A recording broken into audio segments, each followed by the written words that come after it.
Bueno, casi seguro que has oído en las noticias que se ha montado una buena con la posible anulación del derecho al aborto en Estados Unidos por el Tribunal Supremo, con la sentencia Roe vs. Wade.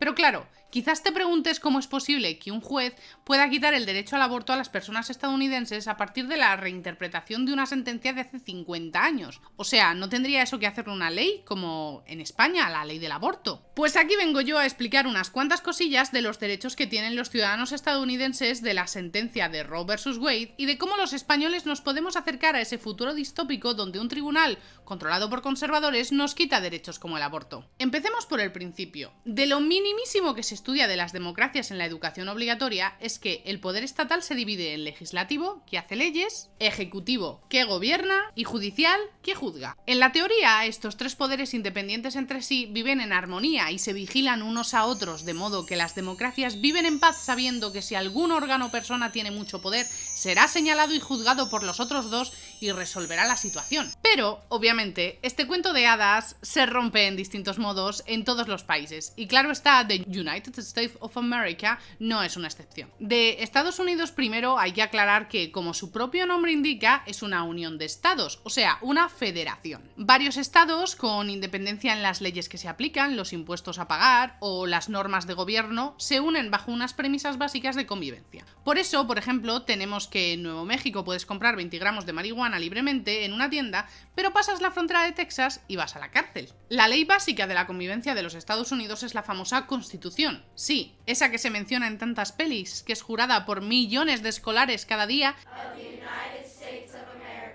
y que fue firmada en 1787. Pero claro, como fue firmada hace tantísimo tiempo, tiene algunos fallitos. Entre otros, la cantidad de derechos que da a los ciudadanos estadounidenses. Si vemos, por ejemplo, la Constitución española, tenemos que del artículo 10 al 55 todos son derechos de los españoles, pero la Constitución de Benjamin Franklin solo contempla 10 artículos de derechos de los ciudadanos, conocidos como enmiendas. Así, la Constitución estadounidense tiene en su texto muy pocos derechos y además algunos muy raros, como por ejemplo el derecho a no tener que acoger soldados en tu casa en tiempos de paz o el derecho a portar armas por si se necesita hacer una milicia. Y luego deja otros muchos derechos sin enumerar, como el derecho al voto, el derecho a que no te hagan esclavo, el derecho a la intimidad familiar, el derecho a casarse, en fin, cositas que se dejaron por el camino. Claro, esto, viendo el porrón de años desde que se firmó la Constitución, pues tiene sentido, pero es que hoy este trozo de papel ajado que se puede ver en Washington aún sigue siendo la piedra angular en la que se basa la democracia de los Estados Unidos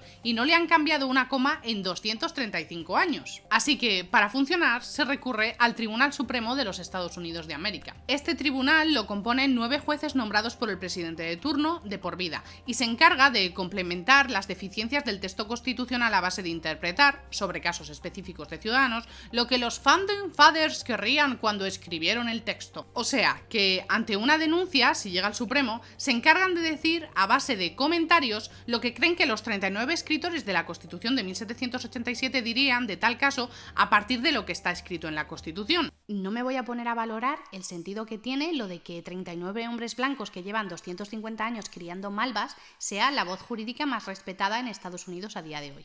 Con estos comentarios, el Tribunal Supremo de Estados Unidos es capaz de dar directrices básicas a todos los estados de cómo tienen que ser los derechos de sus ciudadanos, para que luego cada estado dé leyes por sí mismo.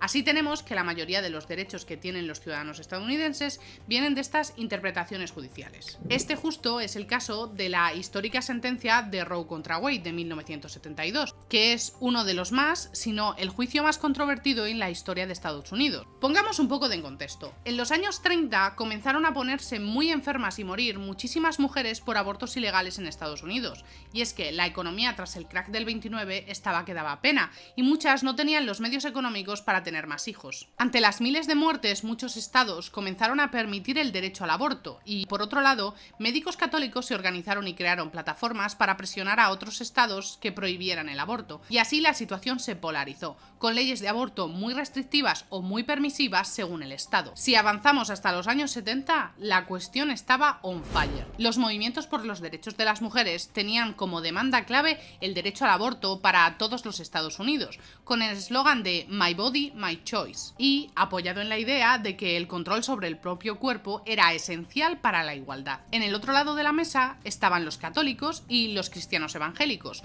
con el mutuo de que la vida empieza en la misma concepción y que matar a un feto es equivalente a matar a una persona. En mitad de todo este embrollo, una mujer, que de hecho se presentó al tribunal con un seudónimo y se hizo llamar Jane Roe, denunció al fiscal del distrito de Texas por no permitirle abortar, derecho que sí hubiera tenido, por ejemplo, en California. El caso llegó al Tribunal Supremo y la resolución fue que todos los ciudadanos estadounidenses tenían derecho al aborto basado en el derecho a la vida privada. La argumentación seguida es que, aunque la Constitución no dice nada del derecho al aborto o nada tampoco del derecho a la vida privada, sí que estaría implícitamente mencionado en las varias enmiendas, como la cuarta, por ejemplo, que dice que los ciudadanos tienen derecho a que no se realicen registros en el domicilio sin orden judicial. A partir de este artículo de la Constitución y otros 4, el tribunal dijo que se interpretaba la existencia de un derecho a la privacidad en los asuntos personales, y por tanto, la ley de Texas en ese momento violaba el derecho a la privacidad de la señora Roe, en lo que respetaba su derecho a decidir sobre su propio cuerpo. Sin embargo, el tribunal anunciaba a la vez que había que tener en cuenta también la vida que crece dentro de una persona embarazada y el interés del futuro niño,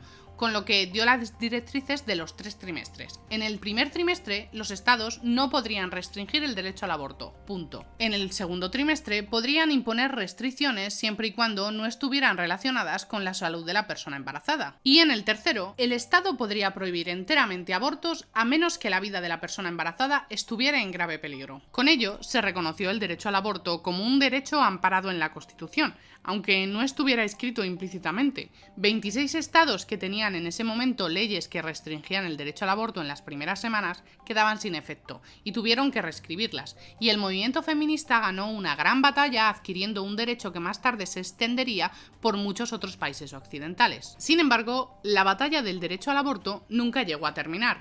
Roe vs. Wade judicialmente se considera un punto de inflexión que comenzó a separar más y más a republicanos y demócratas sobre la interpretación del texto constitucional, trayéndose a la palestra una y otra vez la discusión del aborto y convirtiendo el Supremo en un campo de batalla a controlar por medio de los 9 jueces que están. Y esto es lo que ha pasado con la mayoría ahora republicana en el Supremo. Como he dicho antes, estos jueces se nombran de modo vitalicio por el presidente de los Estados Unidos. O sea, cuando se muere o se jubila un juez, otro le reemplaza y es elegido por el presidente de turno que le toque.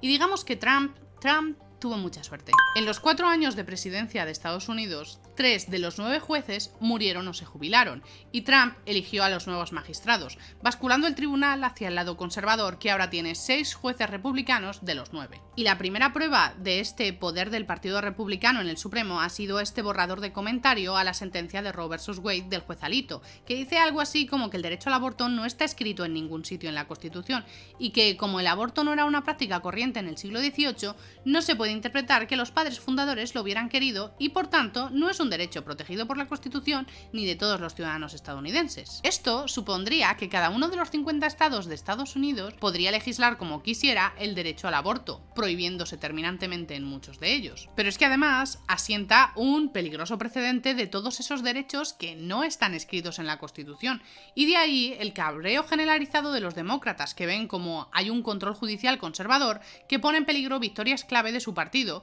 y hablan de una conspiración de los republicanos urdida durante décadas para controlar el tribunal. Y claro, podríamos decir, joder, qué barbaridad, ¿no? Pues tampoco te creas tanto que en España nos salvamos del control de nuestros políticos conservadores de los órganos judiciales, comenzando con el maravilloso retraso de más de 3 años en la renovación del Consejo General del Poder Judicial, que ya Sánchez ha dado por perdido poder renovar esta legislatura. Y por otro lado, con nuestro maravilloso Tribunal Constitucional, que se dedica también a interpretar el texto de la Constitución para decidir de los derechos y libertades de todos nosotros españolitos de bien, y que lleva la friolera de 12 años resolviendo el recurso de inconstitucionalidad que interpuso Rajoy de la mano de Trillo, ministro del Opus por cierto, contra la ley de plazos de intervención voluntaria del embarazo de Zapatero. Que, LOL, en el texto del recurso llegaba a comparar la ley de Zapatero con las normas nazis de selección de la raza. Ese recurso, que parece una puta broma, sigue estando pendiente de pronunciación judicial, guardadito en el cajón del Tribunal Constitucional del magistrado que está asignado al caso, que por cierto es el señor Enrique Arnaldo, que es buen amigo del PP, tan amigo que hasta fue investigado por el caso de corrupción del Palmarena de Jaume Matas, por su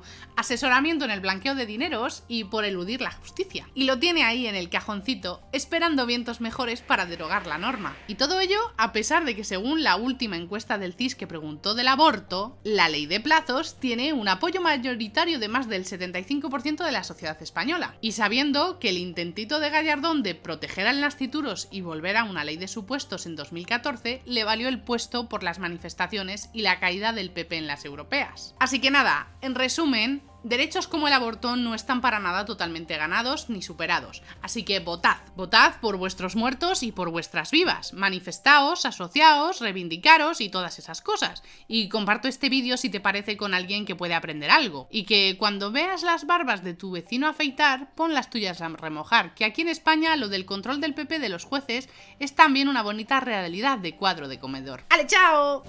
¿Qué me dices de la musiquita a lo Boston Legal? ¿Eh? ¡Suscríbete!